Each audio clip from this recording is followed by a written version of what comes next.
오늘은 부모와 자식 간의 돈 문제라는 조금 민감하지만 누구나 공감할 수 있는 주제를 다뤄볼까 합니다. 돈은 단순한 숫자가 아니라 가족 간의 관계를 크게 좌우할 수 있는 요소죠. 우리가 사랑으로 연결된 관계라 하더라도 돈 문제는 때때로 오해와 갈등을 불러일으킬 수 있습니다. 부모님은 자식의 안정된 미래를 돕고 싶은 마음이 있지만 부담을 느낄 때가 있고, 자식은 부모님의 사랑을 알면서도 금전적 지원이 부담스럽게 느껴지기도 합니다. 그렇다면 이런 상황에서 어떻게 하면 현명하게 돈 문제를 다루고 건강한 관계를 유지할 수 있을까요?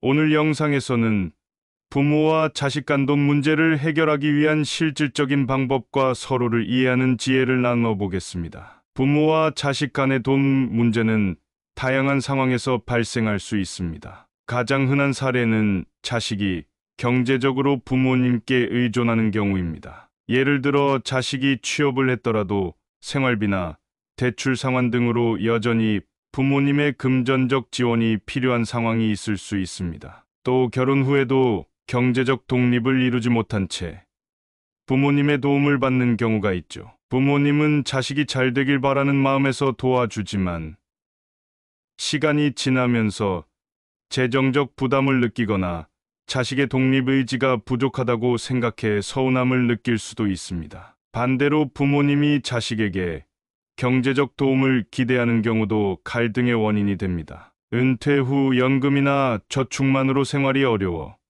자식의 도움을 필요로 하는 경우가 대표적입니다. 부모님은 자식을 위해 희생했던 시간들을 떠올리며 보상을 바랄 수도 있지만, 자식은 자신의 재정 상황을 지키는 것만으로도 버겁게 느낄 수 있습니다. 부모님과 자식 모두 서로의 입장을 이해하지 못하면 서운함이 쌓이고 갈등으로 이어지게 되죠. 긴급 상황에서도 돈 문제는 큰 갈등으로 발전할 수 있습니다. 예를 들어 부모님의 갑작스러운 병원비나 자식의 실직과 같은 경제적 위기가 발생했을 때 가족 간의 금전적 지원은 당연한 책임처럼 여겨질 수 있습니다. 그러나 현실적으로 모두가 충분한 재정을 가지고 있지 않기 때문에 이러한 상황에서 갈등이 발생할 가능성이 큽니다. 특히 누가 얼마만큼 책임을 져야 하는지에 대한 명확한 합의가 없다면 불만이 쌓이고 관계가 틀어질 위험도 있습니다. 그렇다면 부모와 자식 간 돈 문제로 갈등이 생기는 근본적인 이유는 무엇일까요?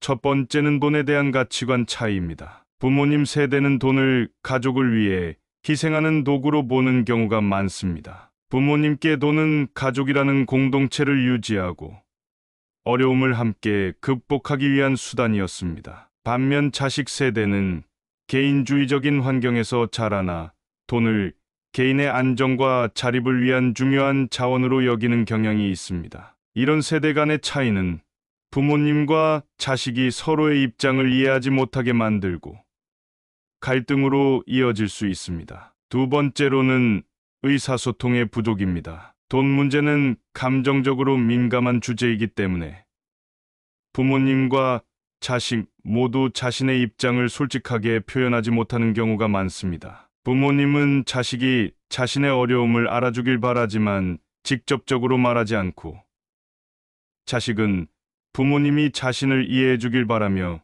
문제를 회피하는 경향이 있습니다. 이로 인해 서로의 상황과 생각을 오해하고 감정이 상하게 되는 경우가 많습니다. 세 번째로는 책임 분배의 불균형입니다. 부모님이 모든 경제적 책임을 짊어지거나 반대로 자식이 부모님의 재정을 전적으로 부담해야 하는 상황에서는 갈등이 심화될 수 있습니다. 특히 이런 상황이 반복되면 한쪽이 일방적으로 희생하게 되고 상대방은 그 희생을 당연히 여길 위험도 있습니다. 그렇다면 이런 돈 문제를 현명하게 해결하기 위해서는 어떤 원칙이 필요할까요?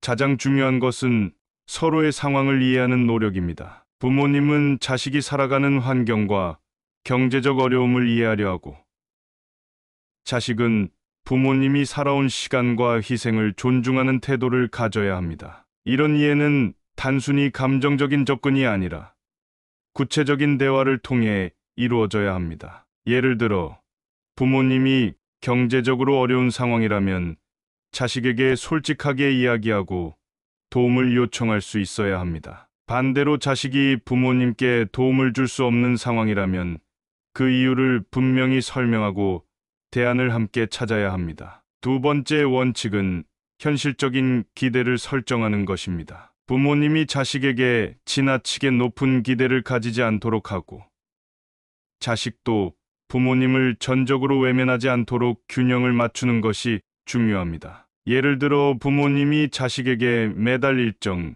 금액의 지원을 요청할 경우 자식의 재정 상태를 고려하여 금액과 기간을 조정하는 합의가 필요합니다. 세 번째는 책임 분담입니다. 돈 문제는 한쪽만의 책임이 아니라 가족 전체가 함께 해결해야 할 과제입니다. 부모님이 가능한 한 자립적인 생활을 유지하고 자식이 필요한 경우에만 현실적으로 지원하는 방식으로 균형을 맞출 수 있습니다. 이제 구체적인 해결 방법을 알아보겠습니다. 첫 번째는 솔직한 대화를 시작하는 것입니다. 돈 문제를 둘러싼 오해를 줄이기 위해서는 먼저 서로의 상황과 생각을 공유해야 합니다. 대화는 비난이나 지적이 아닌 상대방의 입장을 이해하려는 태도로 시작해야 합니다. 예를 들어 부모님이 요즘 생활비가 부족해서 너의 생각이 궁금하다고 물으면 자식은 제가 도울 수 있는 방법을 함께 찾아볼게요라고 대답하며 해결책을 논의할 수 있습니다. 두 번째 방법은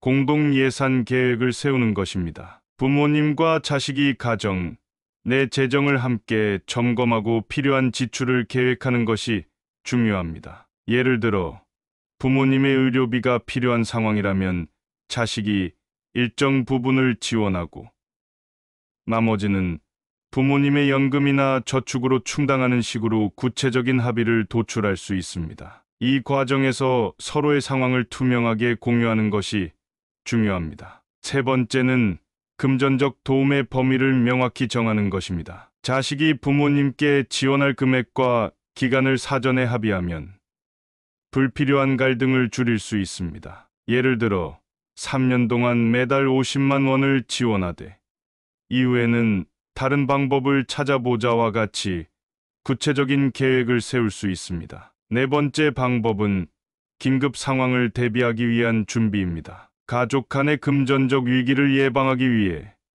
공동 비상자금을 마련하거나 보험을 활용하는 것도 좋은 방법입니다. 이를 통해 긴급 상황에서도 서로의 부담을 줄이고 갈등을 예방할 수 있습니다. 마지막으로 책임 분담과 독립성을 유지하는 것이 중요합니다. 부모님은 가능한 한 자립적인 생활을 유지하며 자식에게 과도한 부담을 주지 않도록 노력하고 자식은 부모님의 재정적 책임을 모두 떠안지 않도록 하는 균형점을 찾아야 합니다. 돈 문제를 해결하는 과정에서 부모와 자식 간의 관계는 더 깊어질 수 있습니다. 중요한 것은 서로를 이해하려는 노력과 태도입니다. 부모님은 자식이 노력하고 있다는 것을 인정하고 자식은 부모님의 희생에 감사함을 표현하며 관계를 더 단단히 만들어갈 수 있습니다. 오늘 영상이 여러분에게 도움이 되었기를 바랍니다. 영상이 유익하셨다면 좋아요와